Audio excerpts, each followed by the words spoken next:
Hey everybody, so today's video is going to be a video that I want to do where I want to say when I want to what, when I want to who, what?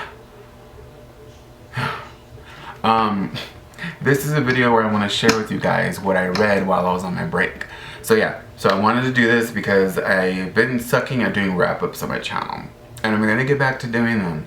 But I wanted to share the books that I read while I was on my break with you guys. There's not that many, but yeah, just wanted to share them with you guys. And that's Oliver meowing at my door. I want to let him in, but I don't want to mess up the setup I have right here. Okay, so I have everything on my phone.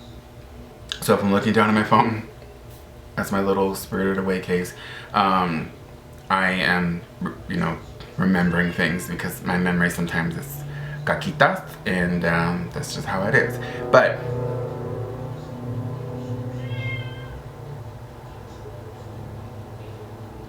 okay, so the first one that I read while I was on my break was The Lamp from the Warlock's Tomb by Jean Belair's. And did I say that I was reading this in my August TBR? Because that's when I took my break. I don't know. But I read The Lamp from the Warlock's Tomb. I reread this book numerous times, you guys know. It's my favorite Jean Belair's book. And I really, really loved it, rereading it over and over. I know everything that's going to happen. Though sometimes, I think I read this a couple of times where I forgot, and then you feel like you're reading it all over again. I love that feeling. I kind of don't mind forgetting what books are about sometimes when I've read them before, because then you feel like you can reread it over. And then the next one I read was Thornhill, and everything's going to be up on here. I don't have the books with me. They're on the shelves and all that.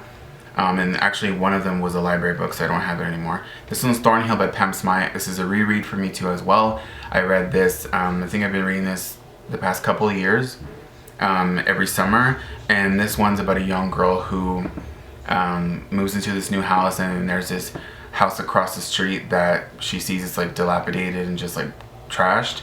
But she sees a girl there, and the girl's like slowly like, come on, come over here, come play with me. And the girl's not sure what to do about that because she's kind of lonely because she's new. And then the story's bouncing back and forth from pictures to drawings to letters, or diary entries, excuse me. And you're trying to figure out what exactly is going on. And then when you find out, yeah, okay, so that's all I'm going to say. It's creepy and scary, and it's really good, and it's also really sad. But I read Thornhill, and I loved that one, obviously. And then another reread.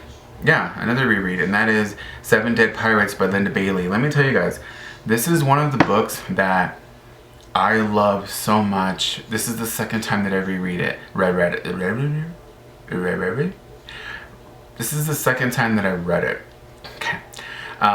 Because the first time that I did was a while back, and I just remember really loving it and just really loving the comforting / coziness of this book. There's something about this book that just makes you feel really, really good and warm, and just, I don't know, it's such a good book. And when I reread it, I got the same vibes from it, and I was like, oh, I remember why I love this book so much. So I really, really love this one. It's about a young boy who moves back to his grandfather's house after his grandfather passes away, and he discovers that there are 7 pirates ghosts living in his room.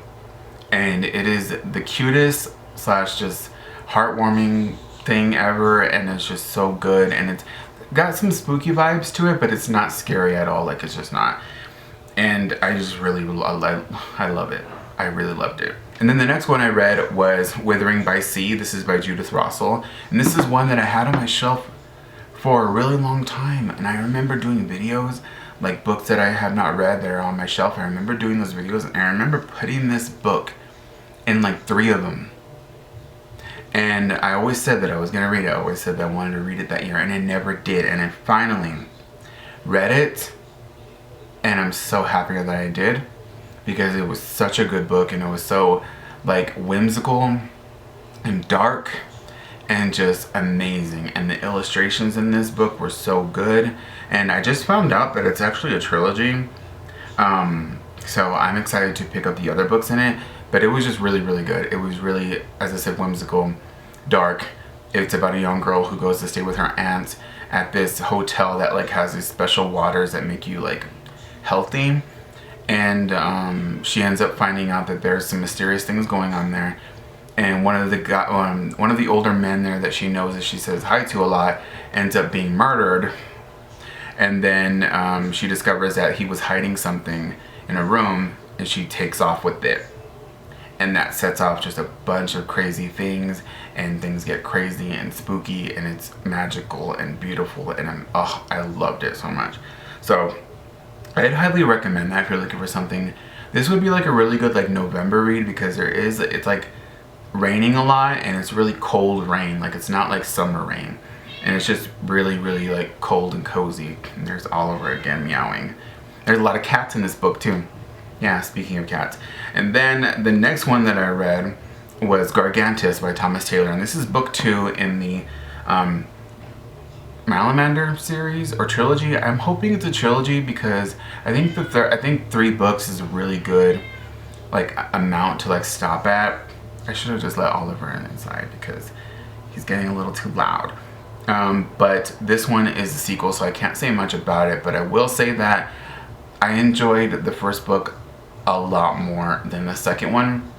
I think this one suffered a little bit from this like sophomore slump. I think that's what it is, when the second book's not as good as the first one. It was still really good. Like, this was a really good book, but there was something about the first book that I just love a lot more. And I think that probably happens with everybody. But yeah, but the narrator, that's what sets these books apart from other books, is the narrator is William M. Watt. And I just hope he sticks to narrating middle grade books, because he's amazing. And he's the reason why these books are like extra good. Like extra good. Like, they're good. Really good. I love the seaside shit. Let me tell you guys, when I get old, let's hope I do, I would like to live on the seaside, like in Massachusetts, where they serve like seafood all the time, and it's just water and just I love that. I've always loved that. I've always loved like seaside stuff, like seaside, like cool seaside, not like beachy, but like cool seaside. I really have always loved stuff like that. So when I find books that are like set in seaside towns, I always love that, and I've actually been outlining one for a long time that I'm really hoping I can write one day. I've written like a couple of pages of it, but that's like, I really would like to write the whole thing one day.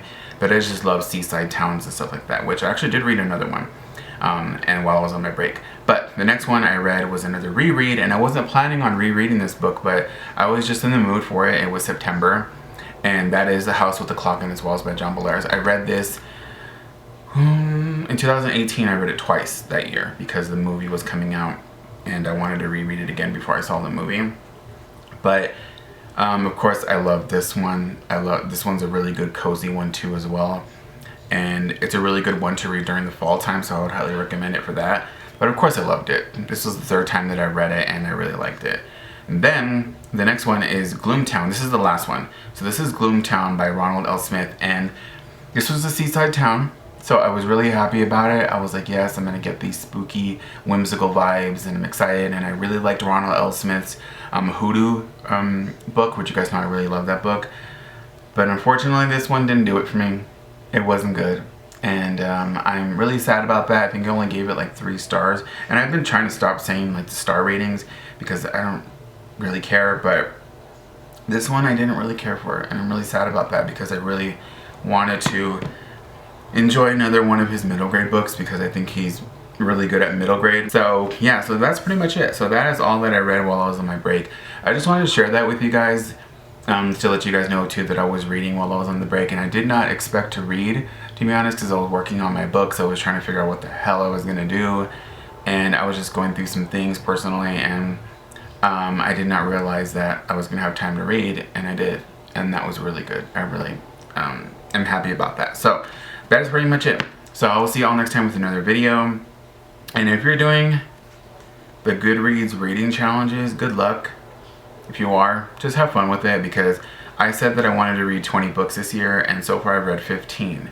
So I have to read 5 more to meet my goal, but I don't really care. Like, I really don't care. And Goodreads has been just been messy for years now, and they've just been doing a lot of dumb shit. But if you participate in the challenges, I still do them. I still do them because I just want to. But like if you participate in them, good luck. If you don't, cool. But I just like to see what I've read the whole year. I'm weird like that. But yeah, alright, so I will see you all next time. Okay, alright, bye bye.